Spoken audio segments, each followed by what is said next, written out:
The F on the page stood like a tombstone, marking the death of a dream. It was the third time I had failed the architectural board certification, and the weight of that single letter felt heavy enough to collapse the very buildings I longed to create.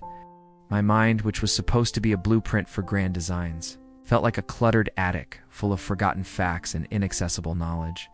That single, stark letter was not an ending, but the desperate, painful beginning of a journey I never could have imagined. My name is Leo, and for years, I believed that learning was about brute force endless hours in the library, fueled by caffeine and sheer willpower. But my willpower had run dry, and the library had become a monument to my failures. In my despair, I sought out the one person on campus who was spoken of in whispers. A semi-righted professor of cognitive science named Dr. Alistair Finch.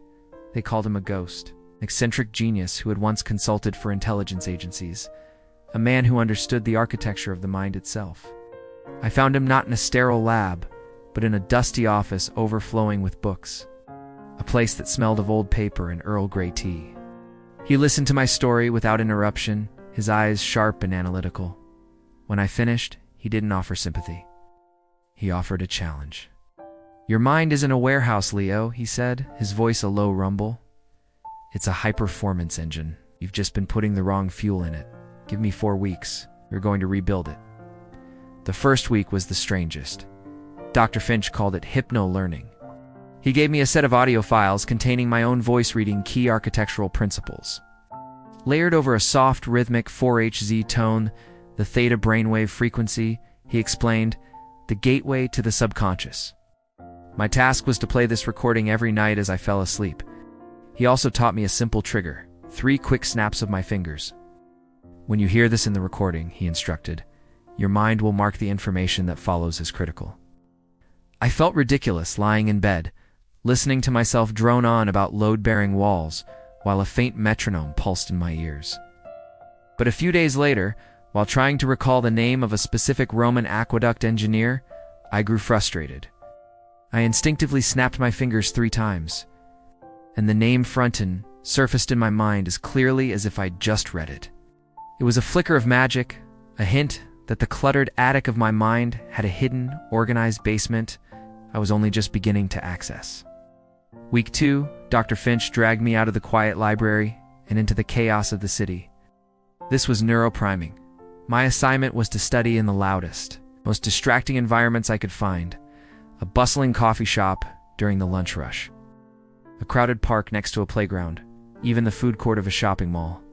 "An operative can't ask the world to be quiet," he explained. "It must build a fortress of focus within the storm." The first few days were torture. The clatter of plates, the cry of a child, the endless chatter, it all felt like a physical assault on my concentration. But I persisted, focusing on a single paragraph, a single diagram, for 10 minutes at a time. Slowly, miraculously, a shift occurred. The external noise began to fade, not into silence, but into a uniform, ambient hum. My focus, once a fragile candle flame, sharpened into a laser beam. I learned to erect a wall of concentration so powerful that a fire truck could have screamed past the window without me noticing. By week 3, I was ready for what Dr. Finch called sensory memorization. He argued that memory is not just intellectual, it's emotional and physical. We had to give the abstract information a tangible anchor. We linked the stark, bold principles of brutalist architecture to the bitter taste of black coffee. The intricate, organic designs of Art Nouveau were tied to the scent of lavender I kept on my desk. I bought a small, smooth river stone, and every time I studied the foundational principles of structural integrity, I held it in my hand, feeling its cool, unyielding weight. My knowledge was no longer just a collection of words on a page. It was a symphony of smells, tastes, and textures. The history of Gothic cathedrals was no longer a date to be memorized. It was the faint smell of frankincense and the imagined sound of a distant choir. The final week was the culmination of everything. Dr. Finch introduced me to 2 final techniques, the memory palace and 10-minute cycles. My own small apartment, a place I knew intimately, became my palace. The front door was the entryway to ancient Greece. Its 3 locks represented the Doric, Ionic, and Corinthian columns.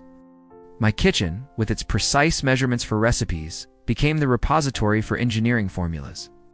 The bookshelf in my living room, with its different genres, housed the different architectural periods. To retrieve information, I would simply take a mental walk through my home. At the same time, I abandoned long, grueling study sessions. Instead, I worked in hyper-focused 10-minute sprints. It's a technique Finch called mental downloads.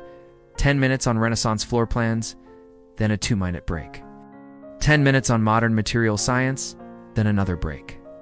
This active interleaving kept my mind fresh and agile, preventing the burnout that had plagued me before.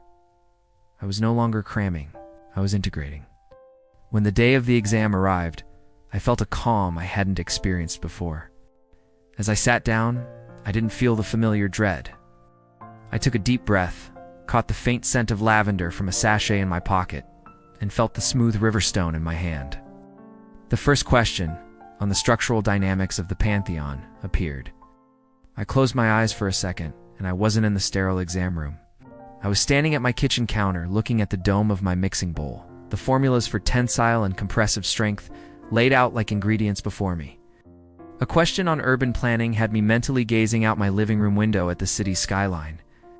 When I momentarily blanked on a complex zoning law, I snapped my fingers 3 times, and the answer, planted in my subconscious weeks earlier, floated to the surface. I moved through the test, not with anxiety, but with a quiet confidence, navigating the palace of my own mind. Weeks later, an official envelope arrived. I held it for a moment, my heart steady. I opened it, and this time, the letter on the page was not a tombstone. It was a PA. Simple, beautiful P for pass. But the victory felt deeper than that single letter. Dr. Finch had given me more than a passing grade. He had given me the keys to my own mind. I learned that the greatest barriers we face are not the complexity of the subject, but the limitations of our approach. We are all architects, not just of buildings, but of our own potential. The most magnificent structure you will ever build is a mind that knows how to learn, how to adapt, and how to turn a wall of failure into a foundation for victory. The true architecture wasn't in the buildings I would one day design, but in the mind I had finally and completely rebuilt.